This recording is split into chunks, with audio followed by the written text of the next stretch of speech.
Bismillahirrahmanirrahim. Assalamualaikum warahmatullahi wabarakatuh. Waalaikumsalam warahmatullahi wabarakatuh. Oke, di sini saya Raffi Darussalam bersama Saya Hesuna Wadanti akan menjelaskan tentang Jihadul Qadhiyah dan Qiyas Istisna'i Munfasil. Oke, itu adalah materi kita berdua. Selamat menyaksikan. Oke, di sini saya ingin bertanya dulu kepada Yasmin tentang Qiyas Istisna'i Munfasil. Nah, apakah Yasmin siap untuk menjawab? Siap. Oke. Oke, pertanyaan pertama ya. Apa itu Qiyas Istisna'i Munfasil itu, Min? Nah, Qiyas Istisna'i Munfasil itu keterangan atau proporsi yang premis mayornya terdapat kait pisah. Jadi saling berhubung kait. Oh, ya. Oke. Terus saya mau nanya lagi nih, Min. Nah, biasanya kan itu ada contoh nih, Min. Coba tolong berikan contoh Qiyas Istisna'i Munfasil itu kayak gimana, Min? Jadi misalnya contohnya, laut ada kalanya teduh dan ada kalanya bergelombang. Itu jadi satu objek laut, tapi ada dua kalimat yang berhubung kait. Jadi laut itu bisa teduh, bisa juga bergelombang, kayak gitu. Oh, jadi kayak ombak gitu bukan sih, Min? Iya. Oke. Oh, jadi itu contohnya, Min ya. Oke, selanjutnya pertanyaan selanjutnya itu apa saja bagian dari premis mayor Qiyas Istisna'i Munfasil itu, Min? Premis itu kayak gimana, Min? Bagian dari premis mayor Qiyas Istisna'i Munfasil itu ada dua, yang satu muqaddam dan satu ta'ali. Oh, jadi itu ada dua ya, Min ya? Oke. Waduh, ini pertanyaan saya cepet-cepet banget ini. Udah kayak mau apaan tahu. Lanjut ya pertanyaan selanjutnya nih. Oke, pertanyaan selanjutnya. Sebutkan hukum-hukum Qiyas Istisna'i Munfasil. Itu apa aja, Min? Hukumnya ada tiga. Yang pertama itu premis mayor dalam Qiyas Istisna'i Munfasil mani atau jam'in wa huluwin.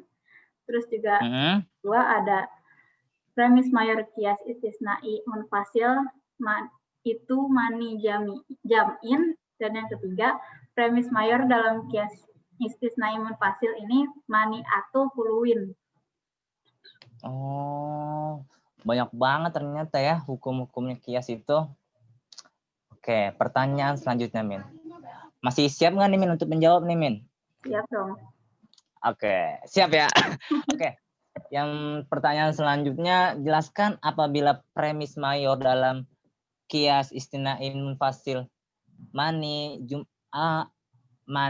atau jam'in wa kuluwin. Wah, ini susah banget nih pertanyaannya nih. Coba Jasmine jawab, coba. Nah, kalau yang ini tuh, yang Qiyas Istisna'i Munfasil mani atau jam'in wa huluwin, itu penetapan salah satu dari bagian qiyas antara muqaddam atau ta'ali pasti melahirkan natijah ketiadaan bagian yang lain dan sebaliknya. Jadi itu premis mayor Qiyas itu ya? Oke. Saya baru paham ternyata ini Yasmin pertanyaan susah bisa dijawab nih. Oke, pertanyaan selanjutnya. Jelaskan apabila premis mayor Qiyas Istisna'i Munfasil itu mani atau jam'in. Nah, itu kayak gimana, Min? Apabila premis mayor Qiyas itu. Maka penetapan salah satu bagian pasti melahirkan kesimpulan tiadanya bagian lainnya, tidak sebaliknya. Kalau tadi ada sebaliknya, ini tidak ada sebaliknya. Oh, iya, baru paham saya ini, Min. Oke, pertanyaan ke-7. Apa itu muqaddam, Min? Yasmin tahu? Tahu dong. Muqaddam coba apa itu? Bagian yang terletak paling dahulu dalam pemisahan bagian dalam premis mayor. Jadi kan berhubung kait. Nah, muqaddam itu bagian awalnya, kata-kata yang pertama. Oh, jadi muqaddam itu kata-kata yang pertama, Min. Kalau pertanyaan selanjutnya, apa itu ta'ali, Min? Tali bukan tali rapiah kan, Min ya? Apa itu, Min? Ta'ali, Min? Ta'ali itu apa coba? Ta'ali itu kebalikannya dari muqaddam yang pertama. Nah, kalau ta'ali kata-kata yang terakhir. Oh, jadi muqaddam itu kata-kata yang pertama, ta'ali itu kata-kata yang terakhir begitu, Min? Oh alah, saya baru paham ini, Min. Oke. Gimana, mau jeda dulu nih kan ya? Apa masih mau lanjut, Min? Lanjut lah. Yasmin cepet banget nih jawabannya. Oke, Min. Pertanyaan selanjutnya. Berikan contoh penetapan salah satu bagian. Coba, itu apa aja, Min? Misalnya. Penetapan salah satu bagian itu gimana? Bagian itu misalnya ada kalanya kasus itu benar dan ada kalanya kasus itu dusta. Berarti ada kalanya kasus itu benar tapi tidak dusta, atau bisa jadi ia dusta ia dusta tapi tidak benar. Jadi itu kayak kebalik-balik gitu loh. Misalnya kayak kasih contoh lain deh. Coba kasih contoh lain gimana? Misalnya ada kalanya apa ya? Ada kalanya Raffi itu ganteng, ada kalanya Raffi itu. Gimana? Gimana ayo? Gimana sebut aja? Gimana? Itu bisa diantaranya. Jadi bisa berarti itu antara bisa jadi Raffi ganteng, bisa jadi enggak gitu. Aduh, bisa jadi enggak juga dong ya. Oh, ternyata itu, Min.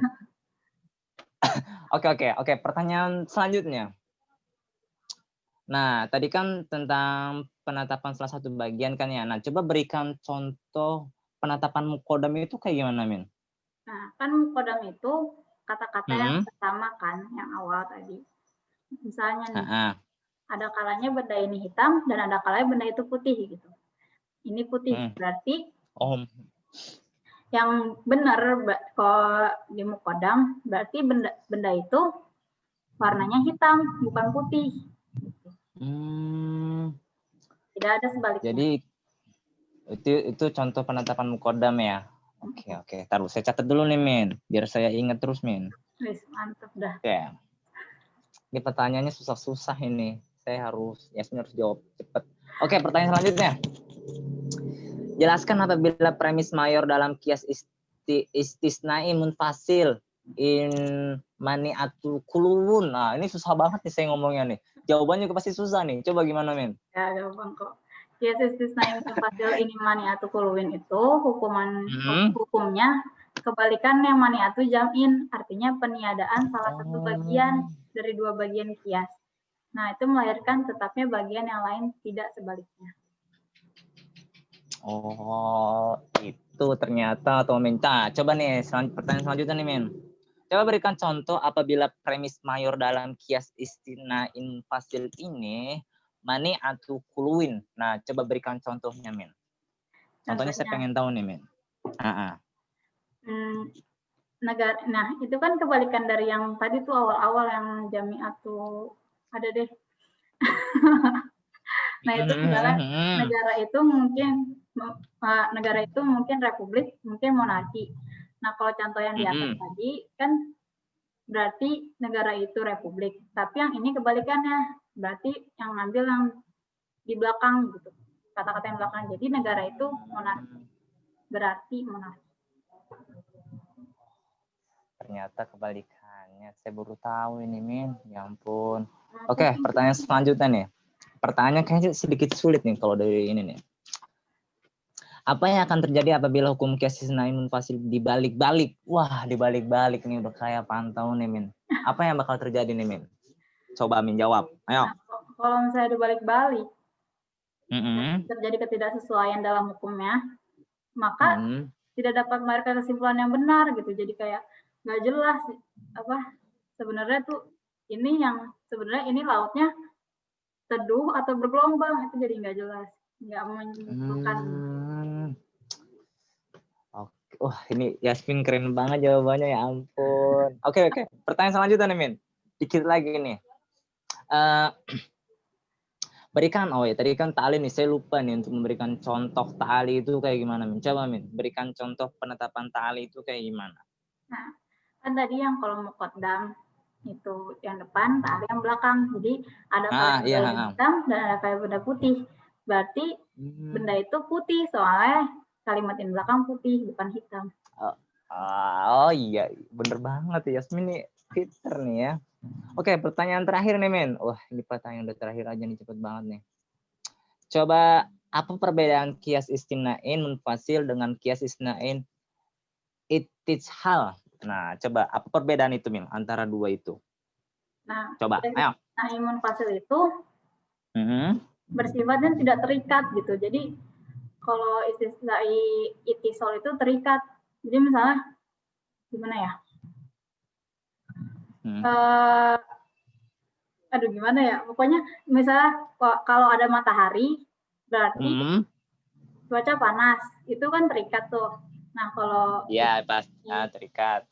Kalau istisnai munfasil, dia nggak terikat. Kayak laut, teduh, dan laut bergelombang. Beda kan? Beda. Apa? Maksudnya kayak nggak terikat gitu deh. Oh iya, ya saya paham ini, ya ampun.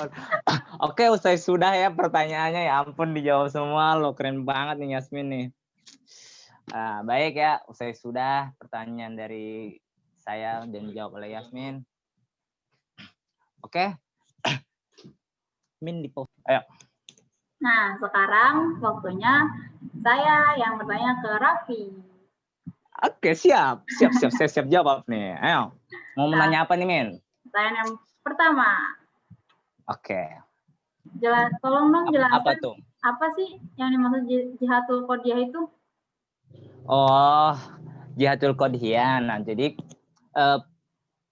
jihatul qodiyah itu pola hubungan antara maudu dengan maf'ul yang dipahami sesuai fakta. Seperti itu, Min. Selanjutnya. Apa tuh, Men? Aku mau tahu nih. Arti nisbah tuh apa sih? Nisbah? Yasmin belum tahu nisbah. Ya ampun. Jadi gini, Min. Nisbah itu artinya itu dipahami, ditangkap, dan dicerna oleh akal kita berdasarkan fakta yang ada. Itu adalah nisbah, Min. Jadi kita harus memahami. Gitu.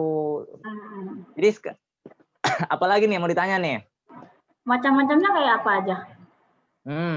Macam-macamnya itu kalau nggak salah tuh ada 3, Min. Jadi yang pertama itu wujub atau wajib ya. Terus imtina itu mustahil, sama yang ketiga itu imkan, itu mungkin. Jadi nisbah itu ada 3 macam-macamnya seperti itu. Ada lagi? Setahu Yasmin nih, keterkaitan antara maudu dan maf'ul itu ada 2 aspek. Apa aja sih? Oh iya. Nah, jadi aspek itu ada 2. Yang pertama itu aspek kenyataan atau fakta. Terus yang kedua itu aspek lafaznya, Min.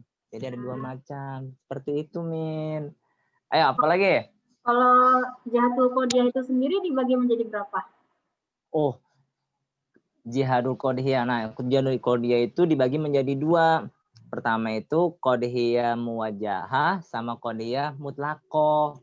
Nah, jadi kan rata-rata dibagi 2 kan, Min ya? Tapi emang itu dibagi menjadi 2, Min. Seperti itu. Kalau yang ada lagi yang mau nanya? Kalau yang qodiyah muwajahah artinya apa? Oh, iya. Nah, muwajahah itu ialah qodiyah yang pola berkaitannya antara maudu dan maf'ulnya dan dijelaskan melalui lafaznya. Seperti itu, Min. Kalau qodiyah yang kedua, qodiyah mutlaqoh itu apa maksudnya? Oh, mutlaqoh ya tadi kan. Oh, mutlaqoh itu ialah qodiyah yang pola berkaitannya antara maudu dan maf'ulnya tidak dijelaskan melalui lafaznya. Nah, tadi kan dijelaskan melalui lafaznya. Nah, kalau yang ini mutlaqoh ini tidak dijelaskan melalui lafaznya. Seperti itu. Gitu. Bener. Apalagi coba? Mau nanya apa lagi? Coba, ayo. Cukup banget nih. Tolong dong. Apa?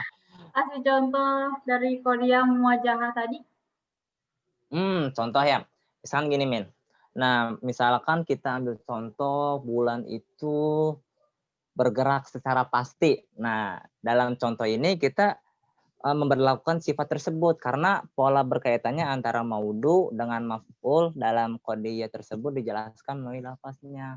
Seperti itu, Min, contohnya. Apa lagi mau nanya coba? Ada lagi? Kalau madatul qodiyahnya? Nah, madatul qodiyah itu ialah pola berkaitannya yang dipahami secara fakta, bukan rangkaian kata. Seperti itu. Ada lagi nggak nih? Nih, terakhir nggak kepo lagi. Terakhir lagi ya. Boleh. Ayo, gimana? Apa? Macam-macam kodiah muwajahah itu ada apa aja ya? Jadi macam-macam kodiah muwajahah. Ya ampun. Nah, jadi setiap kodiah terdiri dari 3 unsur, Min. Yang pertama itu ada maudu, mafmul, robitha atau hubungan antara maudu dan maf'ul. Nah, terus yang kedua itu ada maudu atau bisa dibilang subjek. Nah, dalam ilmu nahwu disebut mubtada, ada fa'il, ada mahmun alaih jika dilihat dari segi proses 9 keputusan. Nah, jadi terus yang ketiga itu ada mafmul atau predikat. Dalam ilmu nahwu disebut khobar atau fiil, disebut pula al-mukabbih jika dilihat dari segi pengambilan keputusan. Nah, seperti itu, Min. Oh, gitu. Cukup nggak nih, Min? Paham. Paham jadi semuanya ya? Ya. Alhamdulillah. Nah, sekian. Oke, terima kasih. Terima kasih. Ya, kurang lebihnya mohon maaf ya. Dari kami berdua, walaupun memang misalkan ada jawabannya kurang lengkap atau kurang dipahami, kami mohon maaf sebesar-besarnya. Oke, Yasmin, ada tambahan? Udah cukup lah. Cukup? Oke, mungkin usai sudah ya dari kami berdua, kurang lebihnya mohon maaf. Azza wallahu yar'ana wa yafazuna walhamdulillahi rabbil